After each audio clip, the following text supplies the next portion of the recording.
Daily. Taste the Daily.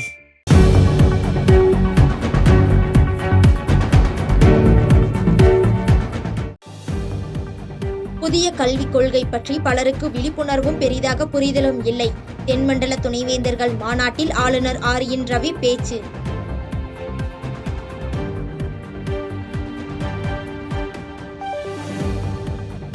உள்ளாட்சிகளுக்கான தனி அதிகாரி நியமன மசோதாவுக்கு திமுக கூட்டணி கட்சியான காங்கிரஸ் எதிர்ப்பு.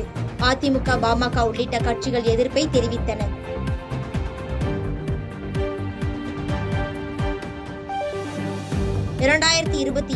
ஆண்டு அதிமுக கவுன்சிலர்களை தாக்கியதாக வழக்கு. அமைச்சர் மா. சுப்பிரமணியன் உள்ளிட்டோரை விடுதலை செய்து சிறப்பு நீதிமன்றம் தீர்ப்பு.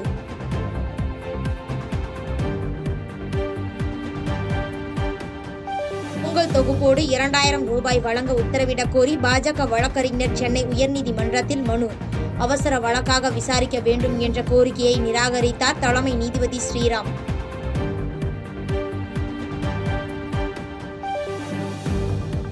மேட்டூர் அணைக்கு நீர்வரத்து குறைந்ததால் வேகமாக குறைந்து வரும் நீர்மட்டம்.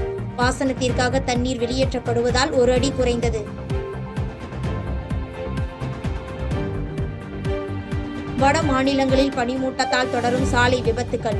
உத்தரப்பிரதேசத்தில் அடுத்தடுத்து மோதிக்கொண்ட 10க்கும் மேற்பட்ட வாகனங்கள்.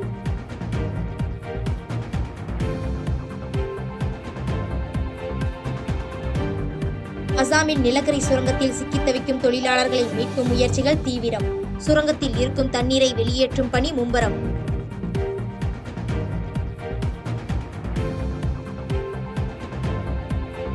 சென்னையில் தங்கத்தின் விலை சவரனுக்கு 200 ரூபாய் அதிகரிப்பு. வெள்ளி விலையும் ஏற்றம் கண்டு 1 கிராம் 101 ரூபாய்க்கு விற்பனை.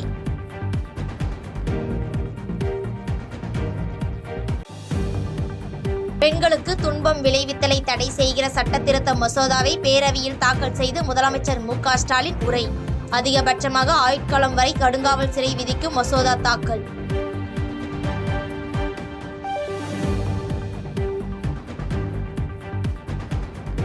யுஜிசி புதிய வரைவு விதிகளுக்கு திமுக மாணவர் அணியினர் போராட்டம். யுஜிசி விதிகள் மாநில உரிமைகளை பறிப்பதாக குற்றச்சாட்டு.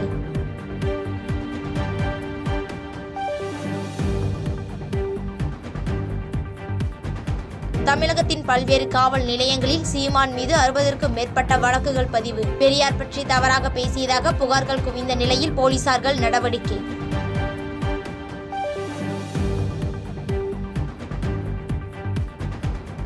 ஈரோடு கிழக்கு சட்டமன்ற தொகுதி இடைத்தேர்தலுக்கான வேட்புமனு தாக்கல் தொடங்கியது.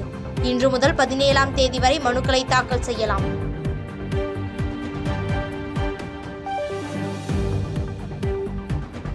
வனவிலங்குகளால் ஏற்படும் பாதிப்புகள் குறித்து சட்டப்பேரவையில் கவன ஈர்ப்பு தீர்மானம். பயிர்களை சேதப்படுத்தும் காட்டுப்பன்றிகளை சுட்டு பிடிப்பதற்கு வனத்துறைக்கு அதிகாரம்.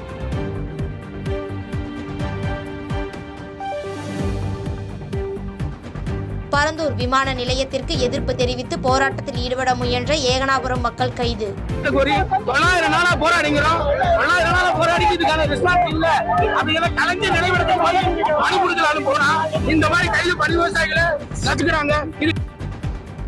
கும்மிடிப்பூண்டி அருகே புதுவாயல் பகுதியில் நடைபெற்று வரும் ரயில் சக்கரம் தயாரிக்கும் பணிகளுக்கான கட்டுமான பணிகளை மத்திய ரயில்வே துறை அமைச்சர் அஸ்வினி வைஷ்ணவ் ஆய்வு.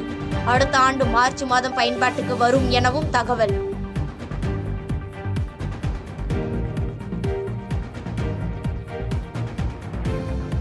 சென்னை ICF ரயில் பெட்டி தொழிற்சாலையில் ரயில்வே மத்திய துறை அமைச்சர் அஸ்வினி வைஷ்ணவ் ஆய்வு. புதிதாக தயாரிக்கப்பட்ட வந்தே பாரத் மற்றும் அம்ரித் பாரத் ரயில் பெட்டிகளையும் பார்வையிட்டு ஆய்வு செய்தார்.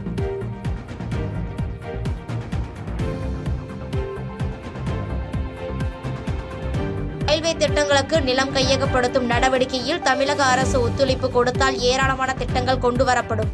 சென்னையில் ICF ரயில் பெட்டி தொழிற்சாலையில் ஆய்வு செய்த மத்திய அமைச்சர் அஸ்வினி வைஷ்ணவ் தகவல்.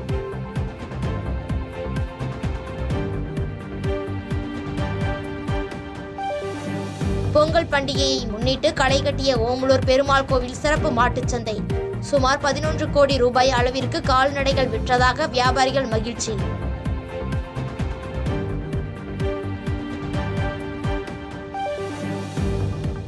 தமிழக வெற்றிக் கழக மாவட்ட செயலாளர்களை அடுத்த வாரம் தனித்தனியாக சந்திக்க விஜய் திட்டம். தாவேகாவின் மாவட்ட செயலாளர்கள் நியமனம் இன்று இறுதி செய்யப்பட உள்ளதை தொடர்ந்து சந்திக்க திட்டம். பாதகம் செய்பவரை கண்டால் நாம் பயம் கொள்ளலாகாது பாப்பா. மோதி மிதித்து விடு பாப்பா, அவர் முகத்தில் உமிழ்ந்து விடு பாப்பா. அண்மை செய்திகளை உடனுக்குடன் தெரிந்து கொள்ள இணைந்திருங்கள் எம் நாடு தொலைக்காட்சியுடன்.